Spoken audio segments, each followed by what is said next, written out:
Remue ménage. Remue ménage.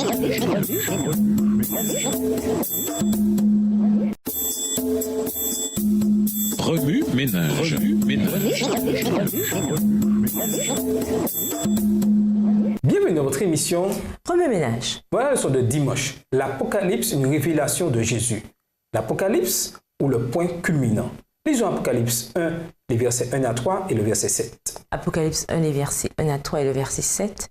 Révélation de Jésus-Christ que Dieu lui a donnée pour montrer à ses serviteurs les choses qui doivent arriver bientôt et qu'il a fait connaître par l'envoi de son ange à son serviteur Jean, lequel a attesté la parole de Dieu et le témoignage de Jésus-Christ, tout ce qu'il a vu. Heureux celui qui lit et ceux qui entendent les paroles de la prophétie et qui gardent les choses qui y sont écrites, car le temps est proche. Voici, il vient avec les nuées, et tout œil le verra, même ceux qui l'ont percé, et toutes les tribus de la terre se lamenteront à cause de lui. Oui, Amen. Les premières paroles de l'Apocalypse sont extrêmement judicieuses. Ce livre contient la révélation que Jésus-Christ a reçue. Apocalypse 1, verset 1. Le mot révélation est un mot visuel transmettant l'idée que quelque chose, sans doute dérobé auparavant à la vue, peut maintenant être vu. À l'aube de l'humanité, Dieu dut voiler sa face à cause de la désobéissance d'Adam et d'Ève. Désormais, il ne pourrait plus avoir accès à lui physiquement.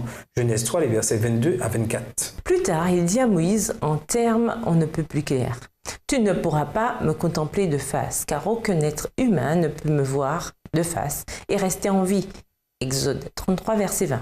Ainsi, depuis l'Éden, nous sommes derrière ce voile et ne pouvons discerner Dieu que de loin. À présent, dit Paul, nous ne voyons qu'une image confuse, pareille à celle d'un vieux miroir.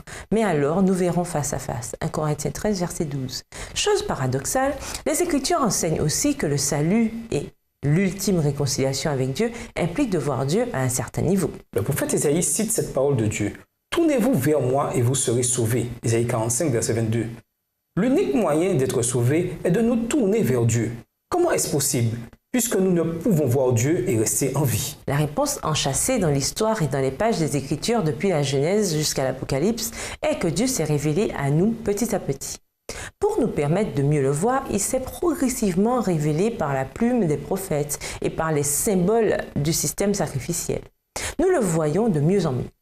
Plus tard, il nous a donné la révélation la plus claire de lui en la personne de Jésus-Christ, Dieu voilé présenté à l'humanité. Et quelle magnifique image de Dieu trouvons-nous dans les évangiles. Rien d'étonnant à ce que Paul s'écrit, car j'avais décidé de ne rien savoir d'autre durant mon séjour parmi vous que Jésus-Christ et plus précisément Jésus-Christ crucifié. 1 Corinthiens 2, le verset 2.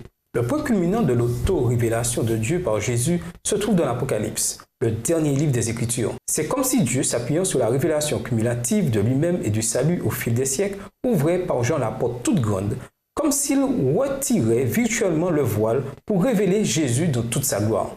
L'Apocalypse, c'est la révélation de Jésus-Christ, un magnifique crescendo, le point culminant glorieux des Écritures et l'épilogue ultime de la Genèse.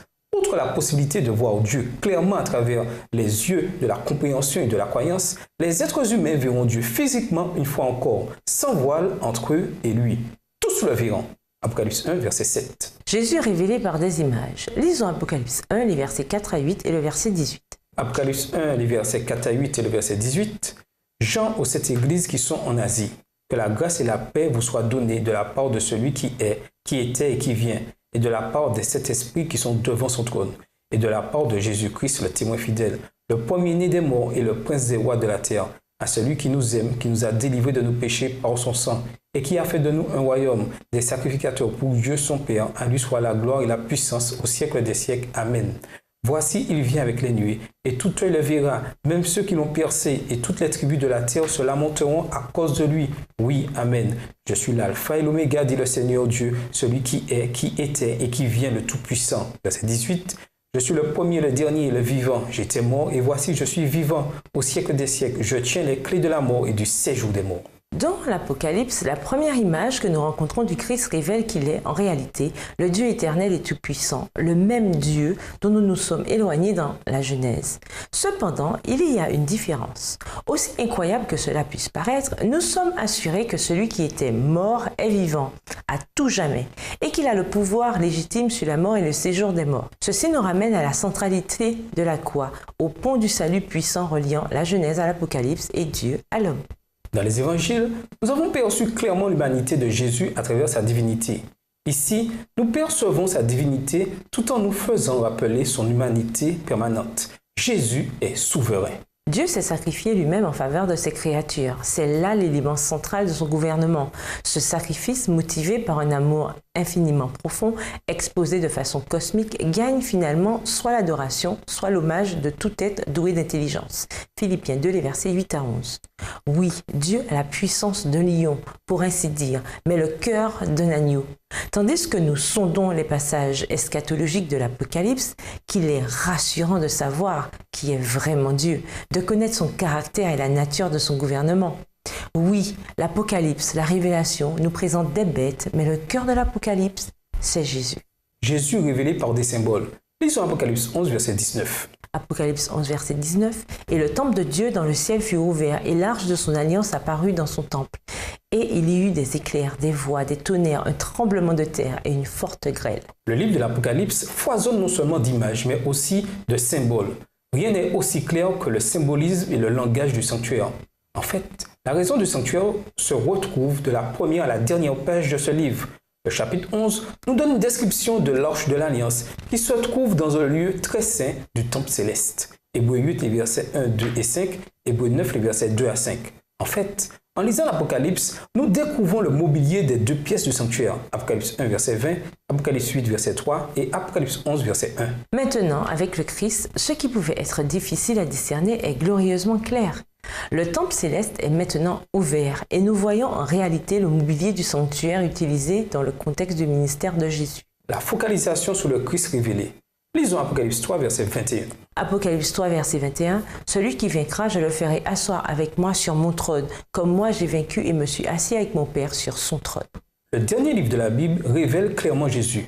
L'Apocalypse nous permet, comme nulle part ailleurs dans les Écritures, de reconstituer le puzzle et d'obtenir une magnifique image d'ensemble de l'amour de Dieu, de son caractère, de la nature de son gouvernement et de la façon dont il résoudra le problème du péché. Par conséquent, tandis que dans l'Apocalypse, notre focalisation est sur Jésus, quelque chose de profond émerge, plus clairement que n'importe où ailleurs peut-être. Nous voyons que le Christ se focalise sur nous, oui, sur vous. En fait, il dit qu'il vient bientôt pour vous. Son impatience enthousiaste est presque audible. Il a des récompenses pour vous. Il veut que vous vous asseyez sur son trône. Waouh! Dans l'évangile de Jean, Jésus dit à ses disciples « Je reviendrai et je vous prendrai auprès de moi, afin que vous soyez vous aussi là où je suis. » Jean 14, verset 3. Oui, le Christ se focalise sur vous et sur moi. Bientôt, pour la seconde fois en tant qu'humanité et pour la première fois individuellement, nous verrons sa face. Apocalypse 22, verset 4. Au ménage, l'agneau et l'imagerie du sanctuaire que représente Apocalypse vous donnent-ils de l'espoir? Si oui, de quelle façon? Jésus a remporté la victoire. Le pouvez-vous vous aussi? Comment? Au revoir. Et à demain si je veux. Remue ménage. Remue ménage.